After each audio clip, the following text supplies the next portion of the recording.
Okay, so I've been asked many times over the past 6 to 8 months if I'll do a video on caring for baby guinea pigs, because I know a lot of the videos that other people do for caring for baby guinea pigs, they're not actually about caring for baby guinea pigs. They're about caring for your guinea pig when you get it home from the pet shop or the breeder or rescue or whatever. When you get those guinea pigs, they're anywhere from between 6 to 10 weeks. It can be 6 weeks if they're male, but usually if they're female, they'll be at least 8 or 10 weeks old. So anyway, this is about newborn baby guinea pigs and mother guinea pigs. I'm going to tell you some do's and I'm going to tell you some don'ts. These are my opinion, but they're also kind of tried and tested methods, so that's up to you. Also, baby guinea pigs are one of the cutest things in the world, but they're really difficult to look after if something goes wrong. So if you're a child or a young teenager or whatever with guinea pigs and you fancy babies, just wait.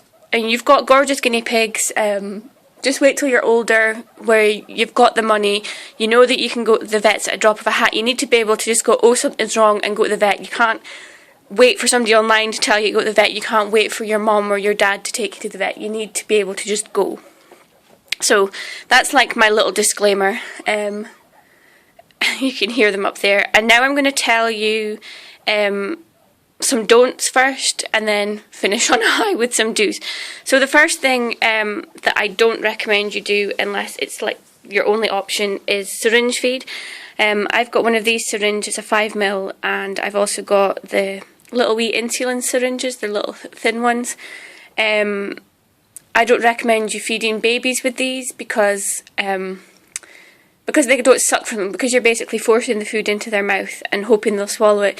It can actually go into their lungs, and then they can asphyxiate and die, which means basically choke on the food that you're giving them.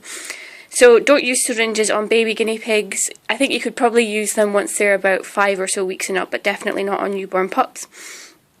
I can't find my feeder at the moment, but what you need is one of the animal ones, a small animal one, and they have a teat on the end that there isn't actually a hole in it, so it encourages them to carry out the sucking motion, which is especially good if you've got a baby guinea pig that is basically not getting into mother's nipple because they're not fast enough or something like that, and they're being shoved off, which can happen. So yeah, it just promotes like normal healthy baby behaviour. But do take note, if you do end up having to feed a baby guinea pig, it's quite unlikely that they survive. They do, but more often than not, they don't actually survive. But that doesn't mean don't do it. You have to try, you know. But take them to the vet. That's the easiest thing to do, so they can give you an idea of what to feed, and they can obviously give you some things. What's the other thing I was going to say? Oh, yeah, if your guinea pig has like 1 baby, 2 babies, 3's not too bad. 3's relatively healthy. But if your guinea pig has 1 or 2 babies, it either means that she was bred way too young, which means under 4 or 5 months, or that she wasn't kept healthy throughout pregnancy. And obviously that's not your fault if you didn't know your guinea pig was pregnancy, but it reaches a stage around about 8 weeks that you know your guinea pig is pregnant and you ought to do something to adjust the diet. Which again means you need to be able to afford to buy all, you know, a big supply of things for your guinea pig. Okay, on to another don't. The next don't is don't buy these jars of baby food. I actually just kept this one, especially for this video. You'll have seen that I got this for when Casper was neutered, in case he didn't want to take food. It was just to encourage him. This hasn't actually been opened, so that's the only reason we've still got it. It's probably, I don't know if it's still in date. Where's the date? But whatever, I know these are really cheap, but you're completely wasting your money. When you buy one of these, it has to be, once you've opened it, it has to be consumed within 2 to 3 days, and also kept in the fridge. It's not good to give your small pets cold food, so you would also have to take it out and warm it up, which again then depreciates how long you can keep it, because you're warming and cooling it to room temperature. So they're a waste of money, because the whole jar needs to be eaten within like a couple of days. Obviously, if you've got a baby in the house and you can just nick a spoonful of this from the baby, that's very different. But I don't recommend getting this. I think I see a lot of people with these for their hamsters and things, and they keep them for months and months and months. Well, it's actually gone off by then, and it's got lots of germs and little bugs in it, so definitely don't keep these. Okay. So, when mother has her pups, babies, whatever you would like to call them, leave her to it. Don't pick them up on the first day unless, you know, there's something wrong and you have to take them. If you do have to take a guinea pig to the vet, take them all. Take mother, take all the babies. You can't just don't take the baby. Even if things seem slow for the first 24 hours, leave her to it unless there's obviously something wrong. Don't interfere. She's just learning how to be a mom. They're learning how to be babies, how to walk, how to eat, how to sleep. They're learning everything. They learn so much in the first 24 hours, even grooming and all these kind of things. Don't interfere. I'd recommend at the end of the first day, weigh them. You do want to know what their birth weight was. And then, unless it's obvious that one of them isn't feeding at all, don't start trying to feed them anything until they've lost weight for 2 to 3 consecutive days. So, what I recommend you do, I've missed this out, is get yourself a notebook. This is my guinea pig notebook for births, and if I go back to, these were Gypsy's first babies last June, and as you can see, we've got all the way from day 1, we've got Gypsy, baby 1, baby 2, baby 3. We've got whether we think they're girls and boys. We didn't have their names, so they're just kind of described. Their birth weight 2 ounces, blah blah blah. Yeah. So like as time goes on, what you need to do is write in whether they're the same weight, down half an ounce, down an ounce. So they went down, and then the next day, you'll see that there's up, down half an ounce,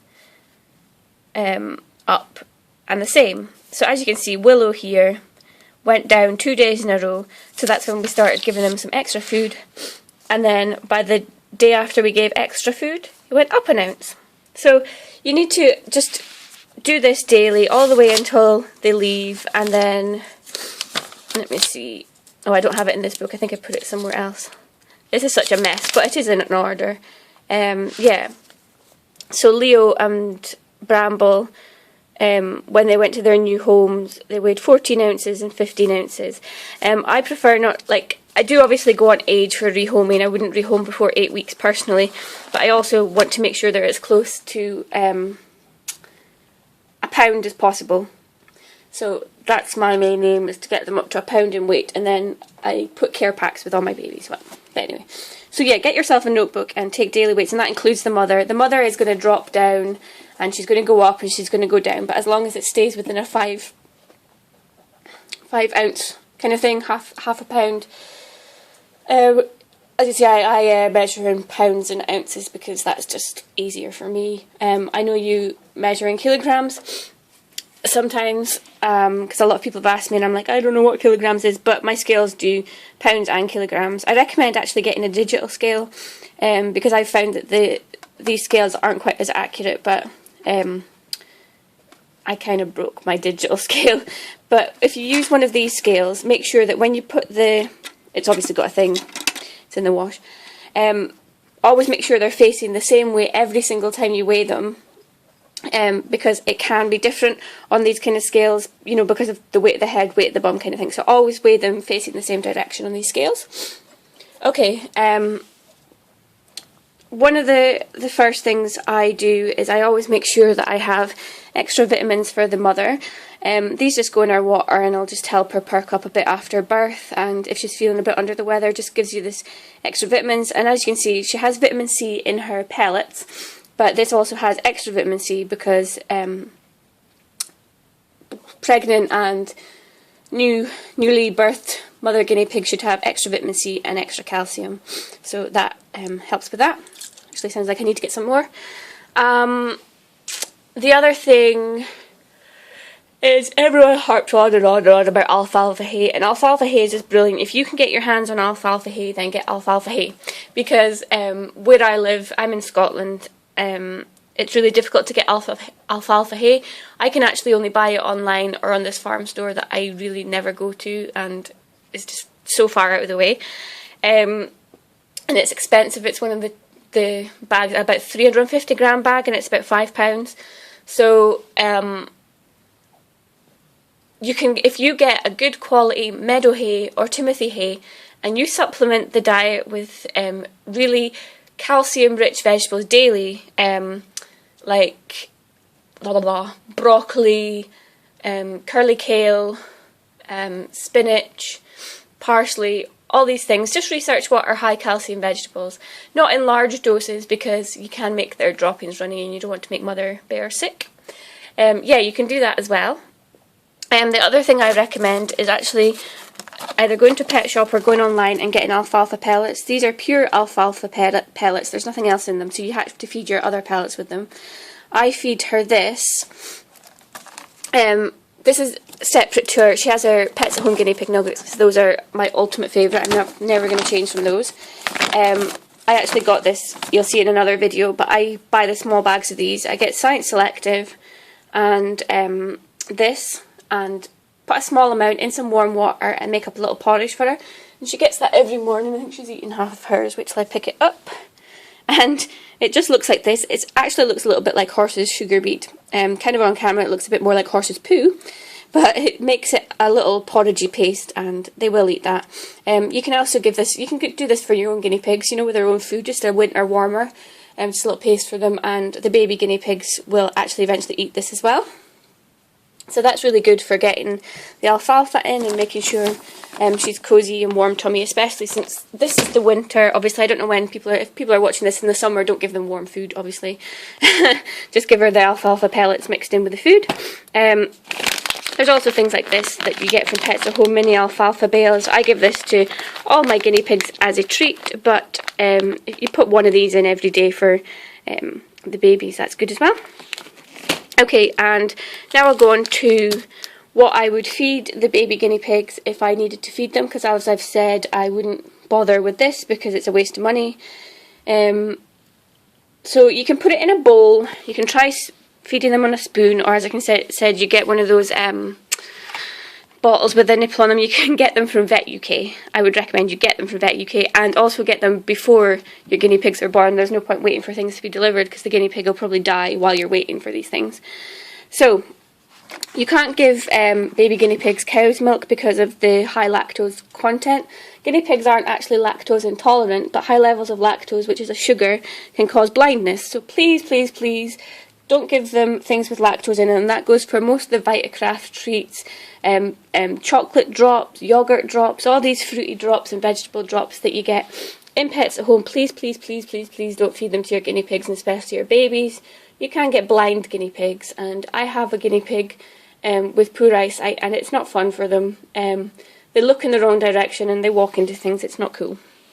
So get goat's milk, full fat goat's milk, not semi-skimmed, because it's a complete waste of time, because you want them to have the high fat content and also the dairy. So yeah, goat's milk. Nothing, that's all self-explanatory. And what you need to do is get some brown bread, wholemeal brown bread, and soak it in this, mix it kind of into a paste, not unlike the food, although they can't manage the food, and put that into the little syringy thing for them. Not the syringe, you know, well, it is a syringe with a nipple on the end. Put it in there, or put it in a bowl if they'll eat it out the bowl. And you can do this for the whole time that the babies are babies, basically. It's good for them, it's got the calcium, it helps them grow, it helps them put on weight. So yeah, goat's milk. Oh, that was clever. Oh, here we go. I've got cloth. Milk on the floor, well done. Anyway, moving on. Yeah, I bought that in Morrison's and it was about $1.95. So, kind of dear for milk, but save your baby's life, you'll be happy. The other thing I give them to put on a bit of weight, I would just like to say I would give them goat's milk if it's, you know, the newborn babies that you need to feed up. Whereas if it's just a baby a week or so on and it just needs a little bit extra help putting on weight, I'd recommend these baby rices, the powder ones, because obviously it's not going to go out of date like this one. Just when the babies are finished being babies, throw it away and get a new one if you have more. And again, this can be put in a bowl, this can be fed off a spoon in the little dropper syringe thing. And yeah, make sure you get organic, make sure it hasn't got anything in it, no garlic, no potatoes, no sugars, nothing that ends in O's like fructose, lactose. You know what I mean, O's. They're all sugars, just nothing added. This is, I can't remember because I don't, blah blah blah. There we go, no artificial colours, flavours, no preservatives, sugar, egg, milk products, no soy, gluten-free and vegetarian. So this is perfect, and I bought this, as you can see, in Boots.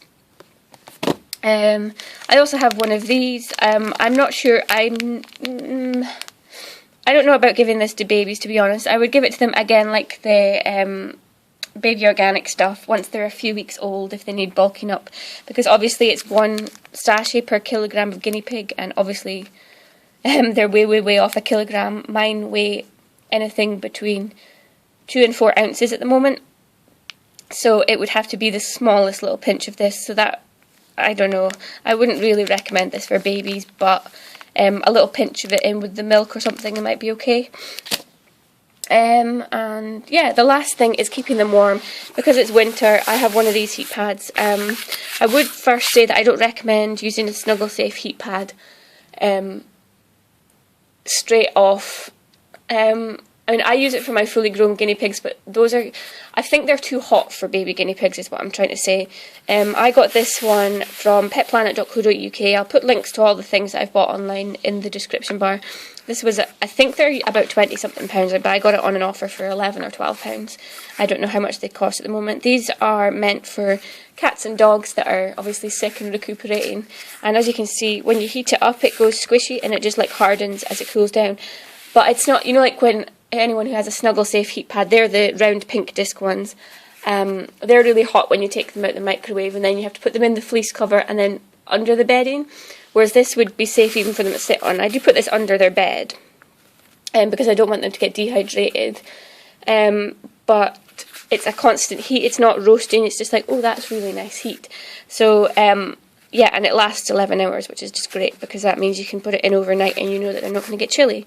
I put this in because it's winter, and obviously as the temperature drops at night, it gets quite cold in here because, as you see, we've got the large windows in here. So yeah, that just keeps them warm. So that's how I look after my baby guinea pigs. There's nothing really else. Yeah, there's nothing else I do. Just leave mother to it. Like, don't interfere at all unless there's something wrong. The other thing that I do is one of them is smaller, and it's feeding. It's perfectly feeding and all the rest of it.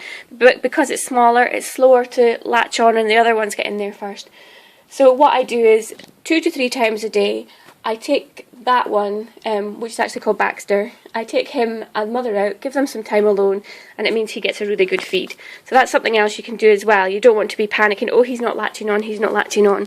Just separate them and let them have a chance together. And since I'm talking about baby guinea pigs, I obviously thought you would like to see them. So here they are. We're really pleased, and they're doing really well. There will be a separate video up on some things about the babies. This is just where they're staying at the moment. She's got her litter box with the paper bedding. And that's their bed over there. So there they are. That's the little one, as you can see there. He's a little bit slower, so he just needs extra time to get there, but he's fine. He's doing really well. So I'll do another video later on showing you their names and things like that, because this one's pretty long. So I hope that helped you to look after baby guinea pigs, but you know, just let mother do it. She's doing a good job. She looks after them. If she's sick, take her straight to the vet. If when she's giving birth it takes longer than, you know, if she's straining for 20 minutes, something like that, then straight to the vet or call the vet round, whatever it is you need to do, excuse me. All the litters I've had have been, the first one was 5, the second one was 4, and this one was 5. So she's had like 10 babies. And as you can see, we've got a couple of Ridgebacks there too, which is quite a rare breed. So everything's going well, and yeah, any problems, the best person to consult is your vet.